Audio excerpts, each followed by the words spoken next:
APPSC పరీక్షలను ఎటువంటి లోటుపాట్లు లేకుండా పక్కాగా నిర్వహించేందుకు అన్ని ఏర్పాట్లు చేయాలని జిల్లా రెవెన్యూ అధికారి హుస్సేన్ సాహెబ్ అధికారులను ఆదేశించారు. సోమవారం సాయంత్రం కలెక్టరేట్లోని డీఆర్ఓ ఛాంబర్లో ఆంధ్రప్రదేశ్ పబ్లిక్ సర్వీస్ కమిషన్ 3 నోటిఫికేషన్లకు సంబంధించి నిర్వహిస్తున్న లెక్చరర్ పోస్టుల పరీక్షల ఏర్పాట్లపై సంబంధిత అధికారులతో డీఆర్ఓ సమీక్షించారు. ఈ సందర్భంగా డీఆర్ఓ మాట్లాడుతూ ఈ నెల 15వ తేదీ నుంచి 23వ తేదీ వరకు లెక్చరర్ పోస్టుల పరీక్షలకు జిల్లాలో 3 పరీక్షా కేంద్రాలను ఏపీపీఎస్సీ ఏర్పాటు చేసినట్లు వివరించారు. నెల్లూరు ముతుకూరు రోడ్డులోని నారాయణ ఇంజనీరింగ్ కళాశాల, పొట్టేపాలెం సమీపంలోని అయాన్ డిజిటల్ జోన్, కావలిలోని రామిరెడ్డి సుబ్బరామిరెడ్డి ఇంజనీరింగ్ కళాశాలలను పరీక్షా కేంద్రాలుగా ఎంపిక చేసినట్లు చెప్పారు. ఉదయం 9 గంటల తరువాత, మధ్యాహ్నం 2 గంటల తరువాత అభ్యర్థులను పరీక్షా కేంద్రాలలోనికి అనుమతించమని చెప్పారు. అభ్యర్థులు గంట ముందుగానే కేంద్రాలకు చేరుకోవాలన్నారు. పరీక్షా కేంద్రాల వద్ద 144 సెక్షన్ ఏర్పాటు చేయాలని, అభ్యర్థులకు సరిపడా ఆర్టీసీ బస్సులు నడపాలని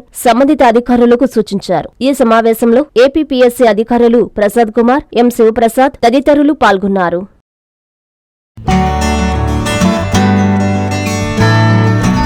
వెంకటగిరిలోని మన చైత్ర హాస్పిటల్ నందు అత్యాధునిక వైద్య పరికరాలతో చిన్నపిల్లలకు మెరుగైన వైద్య సేవలు, పెద్దలకు థైరాయిడ్, అధిక రక్తపోటు, మధుమేహం, విష జ్వరాలు, సాధారణ ఆడవారి సమస్యలకు ఆధునిక వైద్యం అందుబాటులో కలదు.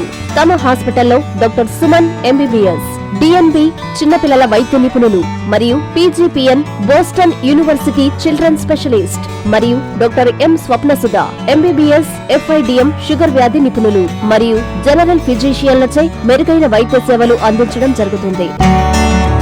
చైత్ర హాస్పిటల్, ఎంఆర్ఓ ఆఫీసు ఎదురు, కాశీపేట, వెంకటగిరి పట్టణం, తిరుపతి జిల్లా.